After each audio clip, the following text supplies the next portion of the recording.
Hello. If I told you that Vietnam makes some of the world's best chocolate, would you believe it? And would you pay extra if you know that Marou has over 520 farming families live a better life?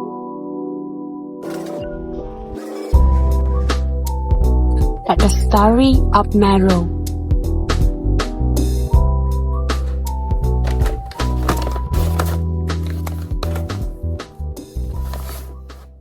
The New York Times one called it the best chocolate you have never tasted.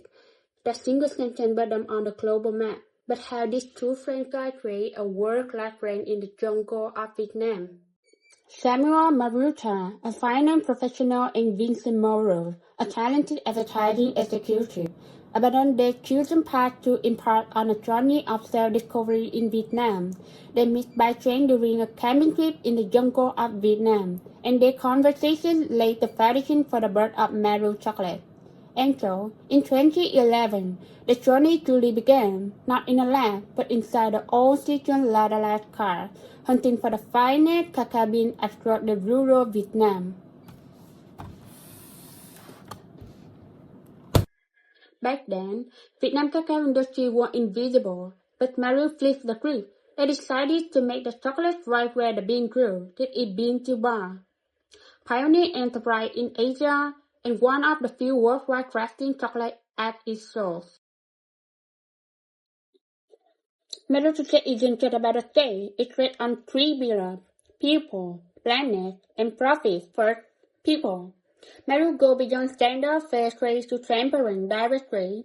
They rely on a tiny network of over 520 small farmers and 30 fermenters across 7 provinces in Vietnam. They provide technical and financial support, buying the best beans for the premium price 20 to 30% above the market. It isn't just a charity, it's a practical application of SDG 1, no poverty, and SDG 8, the same word, by cutting out middlemen. They empower farmers directly addressing SDG 10, reduce inequality. As one farmer from Tiền Giang says, Cô ăn sô-cô-la lần đầu tiên là tập huấn cacao ở trên phố. Rồi tôi lại chuyển tập huấn cho bà con, tức là mỗi tháng một lần. Huấn thì bà con cũng hỏi về kỹ thuật, là chăm sóc về cacao, là bón phân, cách trị sau bệnh của cacao. Nói chung là tôi có giúp bà con ít.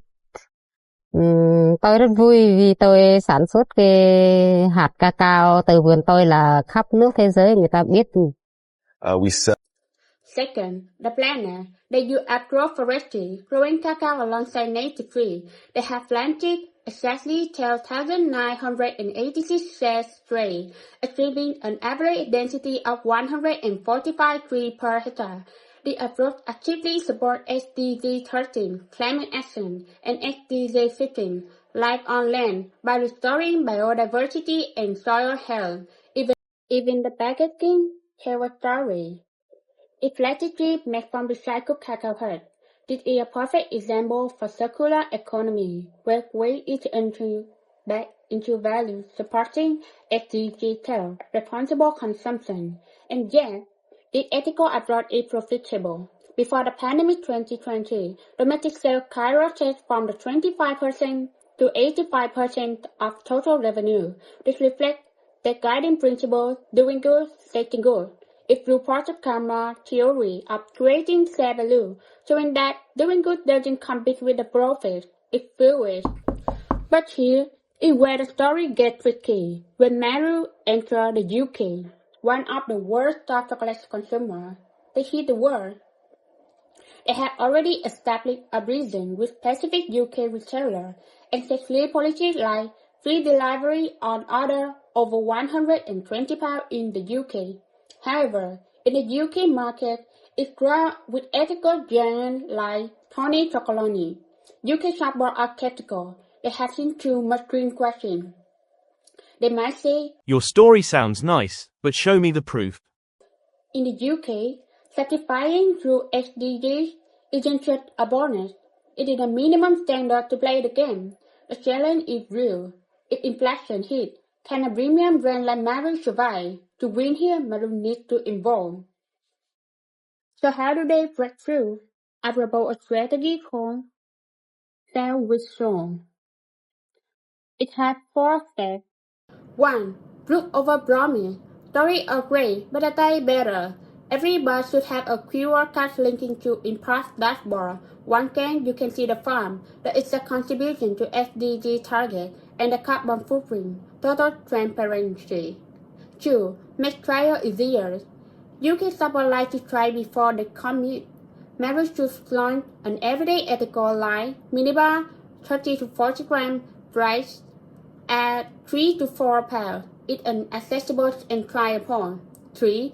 Create emotional experience. We need a physical presence. Imagine a Maison Marou pop up in London. That sounds nice. Partnering with retailers like Waitrose or Whole Foods create credibility. 4. Social storytelling. Finally, a campaign call from farmers to your bar. Short, raw video connecting with UK consumers directly to Vietnamese farmers. We can even collaborate with chefs to put Marou on dinner plate. If we synchronize the efforts, pop-up, retail, and digital, we aim to increase sales in UK by 30 to 15% within 12 months. By combining digital with real-world experience, Marou can build trust with a skeptical market. But this journey is levered with a critical question for all brands. In the world where consumers are smarter and skeptical than ever, is a good story still enough, or have a truth become a new storytelling? Marou proves that you don't have to choose between profit and the planet. I hope this story inspires you to build or support business that truly scale with soul, because the future belongs to those who care. Let's make the sustainability the new standard. Thanks for watching.